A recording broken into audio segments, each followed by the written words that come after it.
നമ്മളിപ്പോൾ പോകുന്നത് കർണാടകത്തിലെ കുക്കെ സുബ്രഹ്മണ്യ ക്ഷേത്രത്തിലേക്കാണ്. ഉടുപ്പി കണ്ണനെ കണ്ടിട്ടാണ് വരുന്നത്. കുറച്ച് കാടിനിടയിലൂടെയാണ് യാത്ര. വരുന്ന വഴി ഒരു ഹോട്ടൽ കണ്ടു. മക്കൾക്ക് ദോശ വാങ്ങിക്കൊടുത്തു. അവിടെ തത്തയും പൂച്ചയും കോഴിയും ഒക്കെ ഉണ്ടായിരുന്നു. ടർക്കി കോഴി ആയിരുന്നത്. കൊത്ത് കിട്ടുമെന്ന് ഞാൻ ശരിക്കും പേടിച്ചു. മക്കൾക്ക് നന്നായിട്ട് വിശന്നിട്ടുണ്ടായിരുന്നു. ഹോട്ടൽ കെസിയ എന്നാണ് കേട്ടോ ഹോട്ടലിൻ്റെ പേര്. മലയാളിയാണ് അവിടുത്തെ ചേച്ചി. അങ്ങനെ വിശപ്പും ദാഹവും ഒക്കെ മാറ്റിയിട്ട് ഞങ്ങൾ യാത്ര തുടരുകയാണ് കേട്ടോ. ഉടുപ്പിയിൽ നിന്ന് 157 കിലോമീറ്റർ ദൂരമുണ്ട് കുക്കയിലേക്ക്. 3.5 മണിക്കൂർ ഡ്രൈവ്.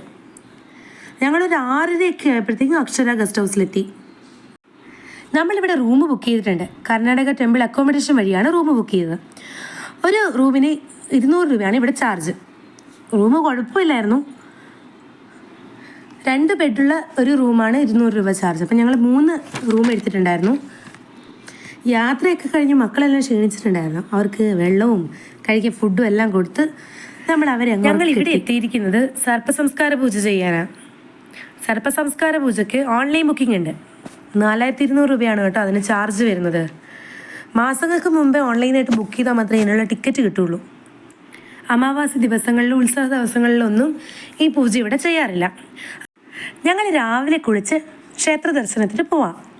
സർപ്പസംസ്കാര പൂജ 2 ദിവസമായിട്ടാണ് നടക്കുന്നത്. ആദ്യത്തെ ദിവസത്തെ പൂജയ്ക്ക് ശേഷം ക്ഷേത്ര ദർശനം പാടില്ല.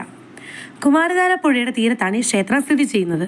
പുരാണങ്ങൾ പ്രകാരം താരകാസുരനെ വധിച്ച ശേഷം സുബ്രഹ്മണ്യ സ്വാമി വേൽ കഴുകിയത് ഈ പുഴയിലാണെന്നാണ് വിശ്വസിക്കപ്പെടുന്നത്.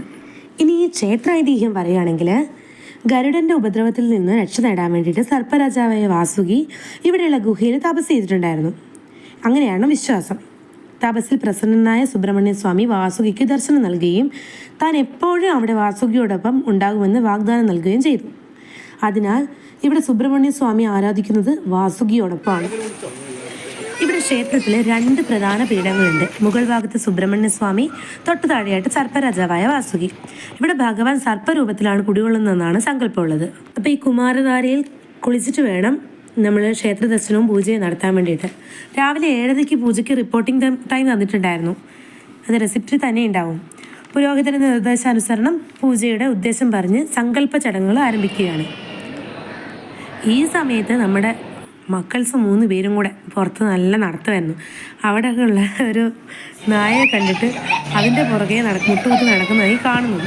അവസാനം അത് നടന്നു വരുമ്പോൾ ഇവർ കൂടും. ഇവരെ 3 പേരെയും കൊണ്ട് ഞങ്ങൾ ഈ പൂജയ്ക്ക് വന്നത് തന്നെ വലിയൊരു ടാസ്ക് ആയിരുന്നു. പക്ഷെ എന്നാലും അത്യാവശ്യം വലിയ പ്രശ്നമില്ലാണ്ട് അവർ ഞാൻ പറയാൻ വിട്ടുപോയൊരു കാര്യം, നമ്മൾ ഓൺലൈൻ ബുക്കിംഗ് ചെയ്യുമ്പോൾ കിട്ടുന്ന റെസിപ്റ്റ് കൊണ്ട് നമ്മൾ കൗണ്ടറിൽ പോയി തലേദിവസം വൈകുന്നേരം തന്നെ ഒരു ടോക്കൺ എടുക്കണം.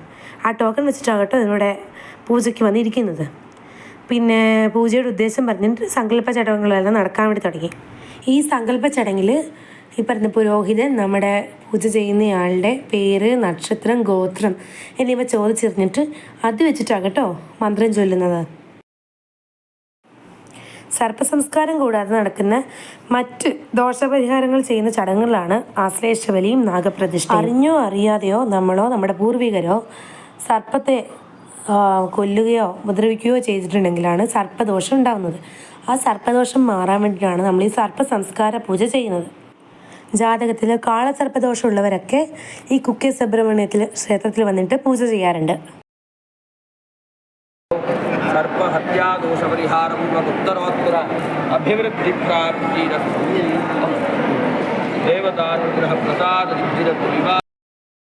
പൂജ തുടങ്ങിക്കഴിഞ്ഞാൽ അവിടെ വീഡിയോ എടുക്കാനുള്ള പെർമിഷൻ ഇല്ല. അതുകൊണ്ട് അതിന് മുമ്പുള്ള വീഡിയോസാണ് കേട്ടോ ഞാൻ എടുത്തേക്കുന്നത്. അപ്പോൾ അപ്പോഴത്തേക്കും നമ്മുടെ മക്കളെല്ലാം ഉറങ്ങി. അവർക്ക് ഉറങ്ങേണ്ട സമയമായിരുന്നു. ഗോതമ്പ് മാവ് കൊണ്ട് നിർമ്മിച്ച പാമ്പിൻ്റെ രൂപത്തെ മരിച്ച സർപ്പമായിട്ട് സങ്കല്പിച്ചിട്ട് അതിന് ജീവൻ നൽകുന്ന ആവാഹനമാണ് ഇവിടെ ചെയ്യുന്നത്. അപ്പോൾ അവരുടെ ആത്മശാന്തി ലഭിക്കുന്നതിന് വേണ്ടിയിട്ട് അഗ്നിശുദ്ധി ഹോമകുണ്ടത്തിൽ നടത്തും. തുണിയിൽ പൊതിഞ്ഞിട്ട് അഗ്നികുണ്ടത്തിൽ ഈ പറഞ്ഞ പാമ്പിൻ്റെ രൂപത്തെ സമർപ്പിക്കും. അപ്പോൾ മരിച്ചവർക്ക് ബലിയിടുന്ന പോലെ സർപ്പത്തിനും പിണ്ടം സമർപ്പിക്കുക ചെയ്യുന്ന ഇവിടെ. നമ്മൾ കുളിച്ച് വന്നു കഴിഞ്ഞിട്ട് പ്രസാദമൂട്ട് കഴിക്കാം. സർപ്പസംസ്കാര പൂജ ചെയ്യുന്ന എല്ലാവർക്കും അവിടെ തന്നെ ഭക്ഷണമുണ്ട്. എന്തായാലും അവിടുത്തെ ഭക്ഷണം അടിപൊളിയായിട്ടോ, നല്ല ടേസ്റ്റ് ഉണ്ടായിരുന്നു. കടലപ്പായസം ഒക്കെ ആയിട്ട് നല്ല അടിപൊളി ഭക്ഷണമായിരുന്നു. അത് കഴിഞ്ഞിട്ട് ഞങ്ങൾ നേരെ റൂമിലേക്ക് പോവാം കേട്ടോ. മക്കളൊക്കെ ആണെങ്കിൽ നടന്നങ്ങ് പൊക്കോളൂ. അവർക്ക് നടക്കാൻ തുടങ്ങിയപ്പോൾ നടക്കാൻ ഇഷ്ടമാണ്. പക്ഷെ ഒരാൾ തോളത്ത് കയറിയാണ് യാത്ര.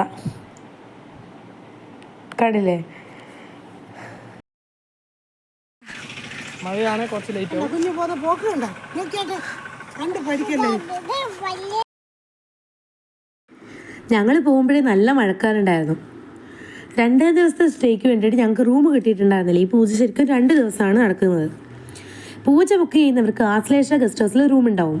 അവിടെ റൂം റെൻറ്റ് കൊടുക്കണം. പഴയ കെട്ടിടം, അതുകൊണ്ട് തന്നെ സൗകര്യം തീരെ കുറവാണ്. 3 കുട്ടികളെ കൊണ്ട് പോയതുകൊണ്ട് ഞങ്ങൾക്ക് കൂട്ടത്തിൽ ഏറ്റവും നല്ല റൂം ആകട്ടെ തന്നത്. 12:30 ആകുമ്പോൾ പോയാൽ നമുക്ക് അവിടെ റൂം കിട്ടും. നല്ല മഴയായിരുന്നു. ഞങ്ങളവിടെ ബുക്ക് ചെയ്ത് പോകുമ്പോൾ വൈകുന്നേരം മഴയൊക്കെ ഒന്ന് കുറഞ്ഞപ്പോൾ കുറച്ച് നേരം നടന്ന് എല്ലാം കണ്ടിരിക്കാമെന്ന് വിചാരിച്ചു. ഇടയ്ക്കിടയ്ക്ക് ഇങ്ങനെ ബോർഡുകളൊക്കെ വെച്ചതുകൊണ്ട് തന്നെ വഴി മനസ്സിലാക്കാൻ വേണ്ടി ബുദ്ധിമുട്ടൊന്നുമില്ല. ഏറ്റവും വലിയ ബുദ്ധിമുട്ട് ഇവിടെ വന്നു കഴിഞ്ഞ് കഴിഞ്ഞാൽ മലയാളികൾക്ക് മലയാളം അറിയുന്നവർ ഇവിടെ തീരെ കുറവാണ്. ഹിന്ദി അറിയുന്നവരും കുറവാണ്. അവർക്ക് തെലുങ്ക്, ഇല്ലെങ്കിൽ ചിലർക്ക് മാത്രം തമിഴ് ഒക്കെ അറിയുള്ളൂ. നമുക്കതുകൊണ്ട് തന്നെ ഭാഷ അറിയില്ലെങ്കിൽ കമ്മ്യൂണിക്കേഷൻ കുറച്ച് ബുദ്ധിമുട്ടാവും. എല്ലായിടത്തുനിന്നും മലയാളികളില്ല. ഇവിടെ നിന്ന് 4 കിലോമീറ്റർ മാറിയാണ് ശ്രീ ബസവേശ്വര ടെമ്പിൾ, ശിവപ്രതിഷ്ഠയുള്ള അമ്പലമാണ്. അപ്പോൾ അവിടെയുള്ള കുറേ കാഴ്ചകൾ, ഞങ്ങൾ അവിടുത്തെ ഗാർഡനിൽ കുറേ കാഴ്ചകളുണ്ടായിരുന്നു. അതെല്ലാം ഇങ്ങനെ കണ്ടിരിക്കാമെന്നൊക്കെ വിചാരിച്ചിരുന്നു. അപ്പോഴാണ് പിന്നെയും മഴ. ഞങ്ങൾ അവിടെ കയറി നിന്നിട്ട് അവസാനം മഴ ആസ്വദിച്ചു. മക്കളാണെങ്കിൽ അവിടെ തളം കെട്ടിയ വെള്ളത്തിലായിരുന്നു കളി. പറഞ്ഞാലും അവർ മാറുന്നില്ലായിരുന്നു. 5 മണിയൊക്കെ ആകുമ്പോഴത്തേക്കും ഞങ്ങളോട് ഭക്ഷണം കഴിക്കാൻ അവിടെ എത്തണമെന്ന് പറഞ്ഞതാ. കുറച്ച് നേരം വെയിറ്റ് ചെയ്തിട്ടും മഴ കുറയുന്നില്ല എന്ന് കണ്ടിട്ട് കുട്ടികൾ തലയിൽ ഷാൾ ഇട്ടിട്ട് ഞങ്ങൾ വേഗം അങ്ങോട്ട് ചെല്ലുന്നു. അപ്പം ലൈൻ നിൽക്കണം. ലൈനിൽ നിന്നിട്ടാണ് നമ്മൾ അകത്ത് കയറി ഇരിക്കുന്നത്. പൊന്നനെ പിടിച്ചു നിർത്താൻ അമ്മാവൻ കുറേ കഷ്ടപ്പെടുന്നുണ്ടായിരുന്നു.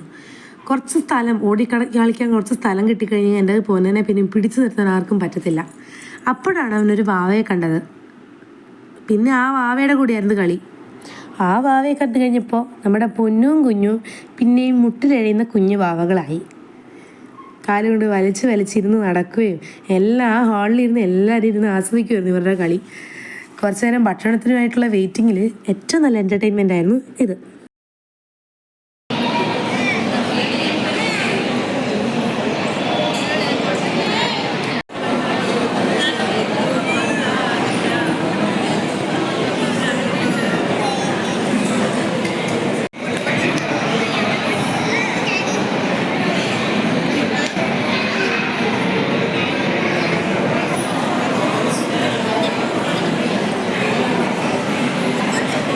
അവനേക്കാളും ചെറിയ വാവകളെ ഭയങ്കര ഇഷ്ടമാണ്. അവരുടെ കൊഞ്ചാനും കളിക്കാനും എല്ലാം അവന് ഭയങ്കര ഇഷ്ടമാണ്.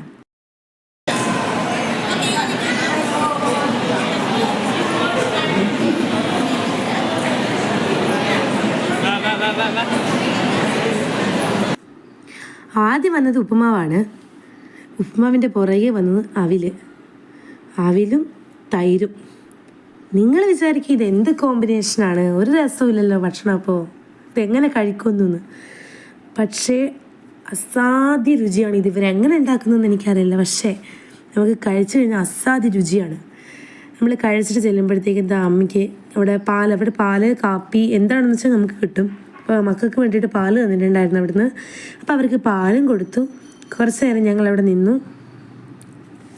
അത് കഴിഞ്ഞിട്ടാണ് പതിയെ റൂമിലേക്ക് മടങ്ങിയത്. 2-ാം ദിവസം രാവിലെ 5:30 പൂജക്കെത്തണമെന്ന് പറഞ്ഞിട്ടുണ്ടായിരുന്നു. കുഞ്ഞുങ്ങളെയും കൊണ്ട് ആ സമയത്ത് പോകാനുള്ള ബുദ്ധിമുട്ട് കൊണ്ട് ഞങ്ങൾ കാർ എടുത്താണ് പോയത്. 2-ാം ദിവസം പുരോഹിതൻ തീർത്ഥം തളിച്ചു കഴിഞ്ഞ് നാഗപ്രതിഷ്ഠാഹോമം നടത്തും. 1-ാം ദിവസം സംസ്കരിച്ച സർപ്പത്തിന് പകരമായിട്ട് പുതിയൊരു നാഗചൈതന്യത്തെ ആരാധിക്കും. കളം വരച്ചിട്ടാണ് ഈ പൂജകൾ ചെയ്യുന്നത്. ഹോമത്തിന് ശേഷം കല്ലിൽ കൊത്തിയ ചെറിയ നാഗപ്രതിമയിൽ പൂജ നടത്തുന്നു. ഗോതമ്പ് മാവ് കൊണ്ട് 6 പിണ്ടങ്ങൾ ഉണ്ടാക്കും. ഓരോ പിണ്ടത്തിനും നമ്മൾ 3 പ്രദക്ഷിണം വയ്ക്കണം. പുരോഹിതന് ദക്ഷിണ നൽകണം. അതിനുശേഷം 11 ബ്രാഹ്മണ ബ്രഹ്മചാരികൾക്ക് ദക്ഷിണ കൊടുത്ത് അനുഗ്രഹം വാങ്ങും. അതിനുശേഷം ഗോപ്രദക്ഷിണം ചെയ്ത് കഴിഞ്ഞിട്ട് നമുക്ക് ബ്രേക്ക്ഫാസ്റ്റ് കഴിക്കാം. 12 മണിക്ക് നാഗപ്രതിഷ്ഠ കൂടി കണ്ടിട്ട് ക്ഷേത്ര ദർശനം കഴിഞ്ഞ് നമുക്ക് പ്രസാദം വാങ്ങി മടങ്ങാൻ പറ്റും. ഞങ്ങൾ വയറ് നിറച്ചും ബ്രേക്ക്ഫാസ്റ്റും കഴിച്ചിട്ടിരിക്കുക. നമുക്ക് എത്രത്തോളം ആവശ്യമുണ്ടോ എത്രത്തോളം കഴിക്കാൻ പറ്റുമോ അത്രത്തോളം അവർ തരും. അത്രയും നല്ല ബ്രേക്ക്ഫാസ്റ്റും കേട്ടോ അവിടുത്തെ. ഞങ്ങളായിട്ട് പൂജ കഴിഞ്ഞ് അതിൻ്റെ പ്രസാദം വാങ്ങാൻ വേണ്ടി നിൽക്കുകയാണ്. കുക്കേർ സുബ്രഹ്മണ്യ ക്ഷേത്രത്തിലെ ഏറ്റവും പ്രധാനപ്പെട്ടതും വിശേഷപ്പെട്ടതുമായ പ്രസാദമാണ് അവിടെ ലഭിക്കുന്ന മണ്ണ്. ഇതിനെ മൂലവൃത്തിക എന്നാണ് വിളിക്കുന്നത്. ഒരു ചെറിയ പാക്കറ്റിൽ കുറച്ച് കേട്ടോ കിട്ടുക. അപ്പോൾ ക്ഷേത്രത്തിനുള്ളിലെ പ്രധാന പ്രതിഷ്ഠയോട് ചേർന്നിട്ട് സ്ഥിതി ചെയ്യുന്ന പുറ്റൻ എന്നുള്ള മണ്ണാണിത്. ഐതിഹ്യപ്രകാരം ഈ പുറ്റിലാണ് വാസുകി വസിക്കുന്നത്. വീടുകളിൽ ഈ മണ്ണ് സൂക്ഷിക്കുന്നത് ഐശ്വര്യം കൊണ്ടുവരുന്ന നെഗറ്റീവ് എനർജി ഇല്ലാതാക്കുന്നൊക്കെ വിശ്വസിക്കുന്നുണ്ട്. ഞാൻ പറഞ്ഞല്ലോ, കുക്കയിൽ മലയാളികൾ നേരിടുന്ന ഏറ്റവും വലിയ ബുദ്ധിമുട്ട് മലയാളം അറിയുന്നവർ കുറവാണ്, തീരെ കുറവാണെന്നുള്ളതാണെന്നു. അപ്പം ഞങ്ങൾക്ക് ഈ പൂജയെക്കുറിച്ചെല്ലാം വിവരിച്ചു തന്നത്, അവിടുത്തെ ചെയ്യേണ്ട കാര്യങ്ങളൊക്കെ പറഞ്ഞു തന്നത് അവിടെ കുക്കയിലുള്ള ശർമ്മജിയാണ്. അദ്ദേഹം അവിടെ ഒരു പുരോഹിതനാണ്. അദ്ദേഹം മലയാളിയാണ്. അദ്ദേഹത്തിൻ്റെ നമ്പർ ഞാൻ കൊടുക്കാം, താഴെ കൊടുക്കാം. ക്ഷേത്രത്തിൽ പൂജയ്ക്കായിട്ട് പോകുന്നവർക്ക് ഹെൽപ്ഫുൾ ആവുമെന്ന് ഞാൻ വിചാരിക്കുന്നു. അപ്പം ഞങ്ങൾ കുറച്ച് പഴം വാങ്ങി അവിടെയുള്ള പശുക്കൊക്കെ കൊടുത്തു.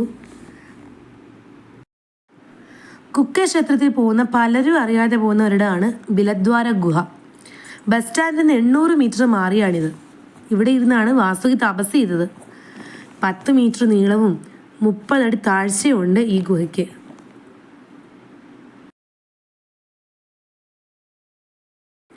ഗുഹയ്ക്കകത്തേക്ക് പോകാൻ വേണ്ടി കുറച്ച് സ്റ്റെപ്പ് ഉണ്ട്. ലൈറ്റുമായിട്ട് മാത്രമേ പോകാവുള്ളൂ എന്ന് അവിടെ ബോർഡ് വെച്ചിട്ടുണ്ട്. ഗുഹയ്ക്കുള്ളിൽ ഇരുട്ടാണ്, നല്ല ഇരുട്ടാണ്. പണ്ട് ഈ ഗുഹ കാട് പിടിച്ചൊക്കെ കിടക്കുമായിരുന്നു. ഇപ്പം അത് നവീകരിച്ച് അതിന് ചുറ്റും ഗാർഡൻ ഉണ്ട്. അപ്പോൾ ഈ അമ്പലത്തിൽ ദർശനം കഴിഞ്ഞിട്ട് വരുന്നവരൊക്കെ ഇവിടെ ഇരുന്ന് കുറച്ച് നേരം വിശ്രമിക്കാൻ വേണ്ടി പറ്റും. നല്ല പീസ്ഫുൾ അറ്റ്മോസ്ഫിയറാണ്. ഈ പറഞ്ഞ സ്റ്റെപ്പെല്ലാം ഇറങ്ങി കഴിഞ്ഞ് കഴിഞ്ഞാൽ മുറ്റത്ത് വിളക്ക് വെച്ച് പ്രാർത്ഥിക്കാനുള്ള സൗകര്യമുണ്ട് ഈ ഗുഹയ്ക്കുള്ളിൽ. അപ്പോൾ രാവിലെ 6 മണി മുതൽ 7 മണി വരെ, രാത്രി 7 മണി വരെ നമുക്കിവിടെ സന്ദർശനം പറ്റും. അപ്പോൾ അടുത്ത വീഡിയോയിൽ കാണുന്നവരെ bye bye. Thank you for watching.